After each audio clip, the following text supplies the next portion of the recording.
Hello everyone. Background noise.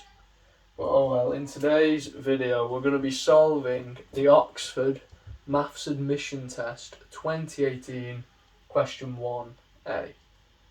And this is just a quick video where I want to cover this question specifically because I can do it, and because in case you were looking out there for a specific, more in-depth explanation of this question if you're struggling to get it yourself. But what the question says, I don't have it all written out here because it'll take too much, but it essentially says, what is the area bounded by these sort of 3 points here? So you've got y equals root x, y equals x minus 2, and the x-axis. So the way we're going to start is you always want to draw a graph. So we're going to begin by drawing our little graph up here. So obviously we've got one of our points already down, the x-axis, which is this line here. So that's x, that's y, and then you have y equals root x. Well, first off, we're going to start with y equals x minus 2, just because it's easier. It's a straight line. You know, the x is to the power of 1, and there's just one other number, so it's going to be a straight line. So we're going to ask essentially, when is x 0, and that'll give us our y-intercept. So you have x is 0, y equals minus 2. So it's going to intersect, you know, say somewhere down here, we'll say that's minus 2. And then we're going to look at when y is 0, and that'll give us our x-intercept. So you have x minus 2 equals 0, you have x equals 2. So it's going to intercept about here. You know, we'll have 2 there. And now I'd use a ruler, but I don't have a big one. So we're just going to have to rough it. We're going to go, boom. Not bad actually. That isn't bad at all. I think my hair's a bit of a mess, but oh well, we're doing maths, it doesn't matter. Right, so now we've got one of our lines drawn. Next one's obviously not really a line, but now we need to find values for y equals root x. So we're obviously going to find when x equals 0. And you get that y equals 0 when x equals 0 for that curve. So we're going to have a point here. And now, if we look at x equals 1, you get y equals root 1. Root 1 is just 1. So we're going to have it about here. And you have y equals root 2, y equals root 3, y equals root 4. So it's obviously going to just keep going like that, isn't it? It's going to just go up, up, up, up as x increases. So we know it's going to be something like that, like a curve. Okay? Now, if we look at negative values of x, you'll probably notice that it's a bit funky, isn't it? You have y equals root minus 1, not a real number, so we can't really plot it on there. Same for any of the negative numbers, we can't plot them. So basically, the negative quadrant for x over here, it's sort of just blank. There's nothing over here. Alright? Same goes for down here. Well, actually, no. Y can be negative, I believe. Let's see. So say y is 4. Well, x is 4. Minus 2 would apply as well. So it's going to essentially mirror here. So y is minus 2 when x is 4. So we'll just say 4 is here. So we're going to have like y is 2 up here. So we're going to have, yeah, about there and about here. Alright then. So now if we draw this, we're going to get our curve. Alright, it's obviously not the best drawing,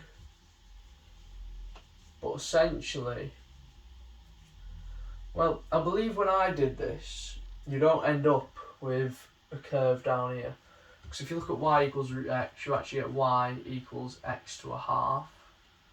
And then from that, if you want to simplify it, you get y squared equals x, which I believe is what you're meant to do. So you get y squared equals x, because obviously you square both sides here. And then from that, you also get that y can't be negative for any x value. So obviously a squared number can't be negative.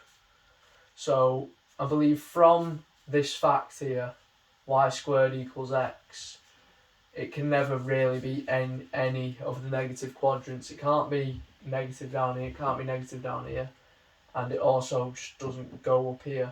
So you only actually end up with this right here, which isn't too bad to work with. If you know integration now, that's fairly straightforward. You just integrate, don't you? So we need to find our values for where these intersect, which is up there. So we get x minus 2 is equal to x to a half. Okay.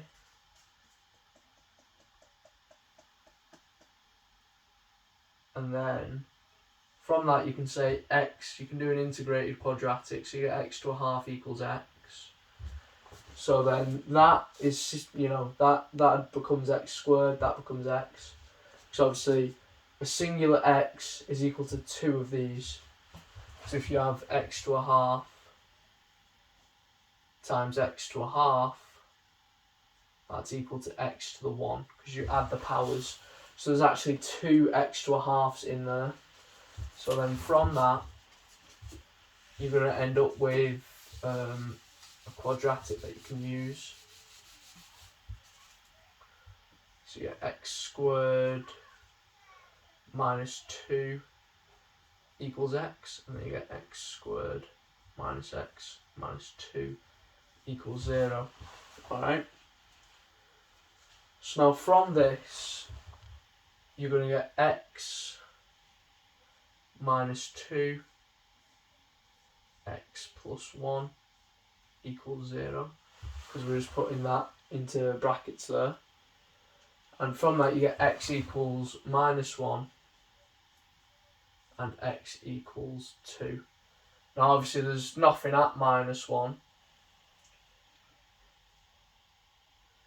Oh wait, yeah, that's this is x to a half, so x to a half equals 2 and minus 1. Alright, so now we know the square root of x is equal to 2 and minus 1. Alright, so now if we square both sides, you end up with x equals 4 and 1. But from our graph here, we can see we're only really interested in 4. So that's what we're going to look at. We're going to look at the 4. We can just ignore the 1 because it's clearly not important to us. We can see here that they do intersect at 1 if the graph came down here, but it doesn't. So yeah, we're only interested in this point here, which is 2, 4. And now all you really need to do is we need to find this area here. Alright. So what we're going to do is we are going to integrate the curve between 0 and 4 to get the area below the curve. And then we're going to find this area here inside like a sort of triangle with the line and the x-axis. I'm just going to subtract that from the curve area. So if we integrate between 4 and 0 for x to a half. Now when you integrate, you obviously raise the power by 1 and then you divide the coefficient by that. So you're going to get x to the 3 over 2 with 1 divided by 3 over 2, which is equal to 2 over 3 x to the 3 over 2. Alright, and now that, we just pop in these little square brackets here and put 4, 0 there. So now those are our bounds, 4 and 0. And now 0 obviously isn't going to do anything because you'll have 4 inserted in there minus 0 inserted in there. and so it doesn't really matter the 0, we can just ignore that. So we're just going to find 4. So now we do 2 over 3 times 4 to the 3 over 2, which is equal to 2 over 3 times 4 cubed square rooted. Alright, because 3 over 2 is equal to cubing it and then square rooting it. So 4 cubed is 64, square root that you get 8. 2 over 3 times 8 is 16 over 3. Now on the paper, that is actually one of the answers, 16 over 3. But you need to do the next step. You need to find this triangle's area and you need to subtract it, which is what we'll do now. Alright.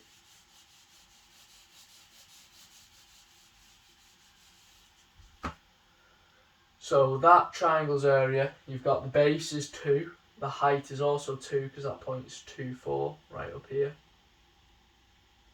So we have the area of the triangle's half the base times height, which is half of 2 times 2, which is just 2. Alright, and now as I said before, we just subtract that from the curve area. 16 over 3 minus 2 is equal to 16 over 3 minus 6 over 3, which is equal to 10 over 3, which is the answer. That is your answer. That area right there, bounded by the x-axis, the line, and the curve, is 10 over 3. So we've got our answer. I believe on the paper that was, I can't really remember, it might have been D. You just have to check. Just make sure it's the one that says 10 over 3. But I hope this explanation helps a little bit as to why you end up with this rather than say the full thing. It's because you don't have real values down here, because y equals x to a half is the same as y squared equals x, and so therefore you also can't have negative values for y either. So this entire bottom half is cut off. Obviously nothing's going to be over here either because you can't have sort of negative values. Oh well, the graph just doesn't go over there. But yeah, that's why you end up with this. And then once you work it down to this, you use logic and you use an integrated quadratic and you use, you multiply, you square both sides of this equation. Once you've done all that, you end up with just some simple, regular old integration question. But I hope that helped, because I didn't get this first try. I got it probably, I sort of understood it, but second, third try I got the answer. So yeah, they are tricky, these, they're meant to be. But I'll hopefully make some more for the next, questions that I see fit, and I'll upload them appropriately. But yeah, have a Merry Christmas everyone. It's 8 days now, so yeah, I'll see you later.